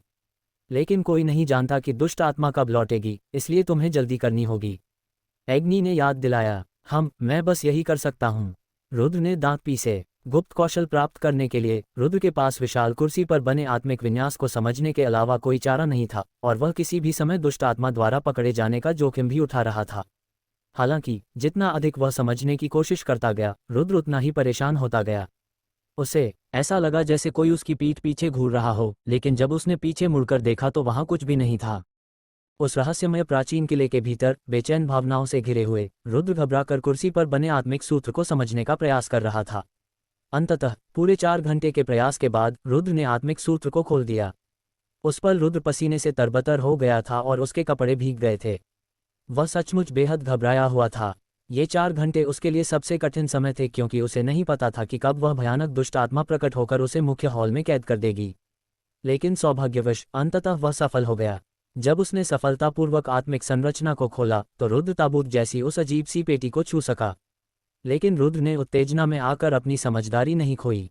उसने पहले अपनी आध्यात्मिक शक्ति का उपयोग करके उस अजीब से डिब्बे का ध्यानपूर्वक निरीक्षण किया, और जब उसे उसमें कोई असामान्यता नहीं दिखी तो उसने अपना हाथ बढ़ाकर उसे पकड़ लिया और उसे अपने साथ ले जाना चाहा। लेकिन रुद्र के पास पहुंचने से पहले ही उस डिब्बे से चकाचौंध कर देने वाली रोशनी निकली। उसी समय उस डिब्बे से एक अत्यंत भयानक आभा बाहर निकलने लगी। रुद्र, भागो, इस डिब्बे के अंदर एक दुष्ट आत्मा है। अचानक एग्नि ने घबराकर चिल्लाया। क्या, बुरी आत्मा? यहाँ बुरी आत्मा कैसे हो सकती है? रुद्र पहले तो चौंक गया, फिर अचानक उसे कुछ समझ आया और उसने मन ही मन बहुत गालियां दी। धिक्कार है, मुझे धोखा दिया गया। रुद्र ने स्थिति पर पहले ही प्रतिक्रिया दे दी थी। वह जानता था कि प्राचीन किले में हमेशा एक दुष्ट आत्मा मौजूद रहती है। हालांकि वह दुष्ट आत्मा ताबूत जैसे बक्से में कैद थी, और अभी उसने पूरे 4 घंटे सिर्फ उस दुष्ट आत्मा को मुक्त करने के तरीकों के बारे में सोचने में बिताए, जिसके बारे में वह सबसे ज्यादा चिंतित और भयभीत था। रुद्र के लिए सबसे बड़ी लाचारी ये थी कि वह वास्तव में सफल हो गया था। वह सीलबंद दुष्ट आत्मा को मुक्त करने में कामयाब हो गया था। जाहिर है वह उस शापित काले कछुए के कवच की तकनीक का शिकार हो गया था। लेकिन गुस्सा तो गुस्सा ही होता है और रुद्र के कदमों में कोई झिझक नहीं थी। उसने शाही आकाश तकनीक का भरपूर इस्तेमाल किया और अपनी जान बचाने के लिए बड़े बड़े कदम बढ़ाते हुए प्राचीन किले के बाहर की ओर भागा। हाँ, मैं रिहा हो गया। आखिरकार मैं आज़ाद हो गया। मैंने कभी सोचा भी नहीं था कि बाहर निकलते ही मुझे ऐसा स्वादिष्ट इंसान मिलेगा जिसके साथ मैं मजे कर सकूं। भगवान मुझ पर बहुत मेहरबान हैं। हा टिल्ड टिल्ड टिल्ड। जैसे ही रुद्र भागने लगा उसके पीछे से एक असामान्य रूप से भयावह हंसी की आवाज गूंजी। उसी समय एक अत्यंत विशाल आभा की लहर अकल्पनीय गति से रुद्र की ओर बढ़ने लगी। रुद्र, जल्दी करो, अपना शरीर मुझे सौंप दो और मुझे तुम्हें इस जगह से दूर ले जाने दो। एग्नि बेचैनी से चिल्लाए, लेकिन बहुत देर हो चुकी थी। रुद्र कुछ प्रतिक्रिया कर पाता तभी एक और भी शक्तिशाली ऊर्जा की लहर ने उसे जमीन पर गिरा दिया। जब उसने पूरी ताकत लगाकर अपना सिर उठाया तो पाया कि एक भयानक राक्षस उसके सामने खड़ा उसे घूर रहा था। यह एक मानव आकार का राक्षस था। हालांकि ये किसी दैत्य की तरह था। इसकी ऊंचाई 15 मीटर थी और इसकी आंखें रुद्र से भी कहीं बड़ी थीं। इसका चेहरा भी असामान्य रूप से भयावह था। इसकी खाली आंखें, नुकीले दांत और इसके शरीर के चारों ओर घूमती लाल रंग की गैस, ये सब रुद्र को बता रहे थे कि यह कोई इंसान नहीं बल्कि एक दुष्ट आत्मा थी। धिक्कार है, तो ये है दुष्ट आत्मा की शक्ति। मेरी आत्मिक शक्ति भी अवरुद्ध हो गई है और अग्नि से मेरा संबंध भी टूट गया है। अब मैं अग्नि को अपना शरीर भी नहीं दे सकता। रुद्र ने माथे पर शिकन डाली। अपने पूरे जीवन में अब तक ये पहली बार था जब उसने इतने भयानक प्रतिद्वंद्वी का सामना किया था। अपने अद्वितीय दबाव से इसने रुद्र की हर चीज को जकड़ लिया। साधना, आध्यात्मिक शक्ति, वह अग्नि से संवाद करने में भी असमर्थ था। इससे रुद्र को एक विशेष प्रकार की भावना का अनुभव हुआ, निराशा की भावना। वाह, इतनी कम उम्र में ही तुम धूसर चोगाधारी विश्व आत्मावादी बन गए, है ना? तुम्हारे पास तो वाकई कुछ अनोखे तरीके हैं। बेटा, डरो मत, जब मैं तुझे खाऊंगा तो तुझे जरा भी दर्द नहीं होने दूंगा। दुष्ट आत्मा की आवाज बेहद भयानक थी। वह सचमुच किसी शैतान जैसी थी। उसकी आवाज सुनते ही रुद्र की रीढ़ की हड्डी में सिहरन दौड़ गई। तुम उसे खाना चाहते हो, तुम इसके लायक नहीं हो। लेकिन ठीक उसी समय एक गहरी और प्राचीन आवाज अचानक गूंजी। उस आवाज के गूंजने के बाद विशाल प्राचीन किला भी कांप उठा। कौन? आवाज सुनते ही दुष्ट आत्मा का चेहरा भी एकदम बदल गया। वह भी प्रवेश द्वार की ओर अपनी तीखी निगाहें घुमाने से खुद को रोक नहीं पाए। उस पल रुद्र को अपने नीचे धरती कांपती हुई साफ महसूस हुई। एक बार, 2 बार, 3 बार, 4 बार, ये कदमों की आवाजें थीं, लेकिन ऐसी कौन सी शक्ति थी जो हर कदम पर धरती को इस तरह हिला सकती थी? उस स्थिति में दुष्ट आत्मा भी बेचैन हो गई। उसने जल्दी से अपने विशाल हाथ से रुद्र को पकड़ लिया और अपनी हथेली में दबा लिया। दरअसल वह रुद्र को तीरों से बचाव के लिए ढाल के रूप में इस्तेमाल करना चाहती थी। उसी समय भारी कदमों की आहट धीरे धीरे नजदीक आती गई और रुद्र प्रवेश द्वार की दिशा में 4 खून जैसी लाल आंखें देख सका। क्या ये वही हो सकता है? रुद्र को आश्चर्य हुआ क्योंकि वह पहले से ही उन 4 खून जैसे लाल आंखों को पहचानता था। रक्त जैसी लाल आंखों के प्रकट होने के बाद चारों ओर घना कोहरा छा गया। इस कोहरे के कारण रुद्र उसका असली रूप नहीं देख पा रहा था, लेकिन उसे यह मानना पड़ा कि उससे निकलने वाली आभा उस दुष्ट आत्मा से भी कहीं अधिक भयानक थी जिसने रुद्र को अपने हाथों में जकड़ रखा था। तुम कौन हो? मेरे इलाके में घुसपैठ क्यों की है? ये देखकर दुष्ट आत्मा भी भयभीत हो गई। बोलते बोलते वह पीछे हट गई और सिकुड़ गई। ठीक उसी समय कोहरा छट गया और रुद्र और दुष्ट आत्मा के सामने एक विशालकाय वस्तु प्रकट हुई। हालांकि उस विशालकाय जीव का रूप रंग बेहद विचित्र था। वह एक विशाल कछुए जैसा दिखता था और उसके खोल के ऊपर नुकीले कांटे लगे हुए थे। लेकिन सबसे महत्वपूर्ण बात यह थी कि उस विशाल कछुए के ऊपर एक बेहद डरावना बड़ा सांप कुंडली मारकर बैठा हुआ था। विशालकाय सांप और कछुए का शरीर एक ही था। खून जैसे लाल रंग की 2 जोड़ी आंखें रुद्र और दुष्ट आत्मा को घूर रही थीं। यह विशेष राक्षस निस्संदेह काले कछुए के कवच की तकनीक से बना था। तुम मुझे पहचान भी नहीं सकते। काले कछुए के कवच की तकनीक के अधिपति ने दुष्ट आत्मा को तिरस्कार भरी नजरों से देखा। ये तुम हो। तुम उसी समय से आए हो। उसी क्षण दुष्ट आत्मा के चेहरे पर भय के भाव स्पष्ट रूप से उभर आए। हालांकि उसका चेहरा बेहद भयावह था, फिर भी उसके चेहरे पर डर साफ दिखाई दे रहा था। अचानक दुष्ट आत्मा जमीन पर घुटने टेककर काले कछुए के कवच तकनीक के सामने गिड़गिड़ाने लगी। उसने विनती भरे स्वर में कहा, हे प्रभु, मुझे पता नहीं था कि आप यहाँ आए हैं। मैंने बहुत बड़ी गलती की है। कृपया मुझे क्षमा कर दीजिए। क्या तुम जीना चाहते हो या मरना चाहते हो? काले कछुए के कवच की तकनीक ने पूछा। जीना, बेशक मैं जीना चाहता हूँ, दुष्ट आत्मा ने दीनता से उत्तर दिया। अगर तुम्हें जीना है तो बात सीधी सी है। अपनी आंखें खोलो कुत्ते और ध्यान से देखो। अब से वही तुम्हारा मालिक है। जब तुम यहाँ पहरा दोगे तो उसके अलावा किसी और को यहाँ से गुजरने नहीं दोगे। जहाँ तक उसकी बात है, तुम्हें न सिर्फ उसे रास्ता देना है बल्कि उसके आदेश भी मानने हैं। काले कछुए के कवच की तकनीक ने रुद्र की ओर इशारा करते हुए कहा। ये देखकर दुष्ट आत्मा ने जरा भी अनादर करने की हिम्मत नहीं की। उसने जल्दी से रुद्र को, जो उसके हाथ में था, वापस जमीन पर रख दिया और फिर आदरपूर्वक रुद्र से कहा, आपका अधीनस्थ स्वामी को प्रणाम करता है।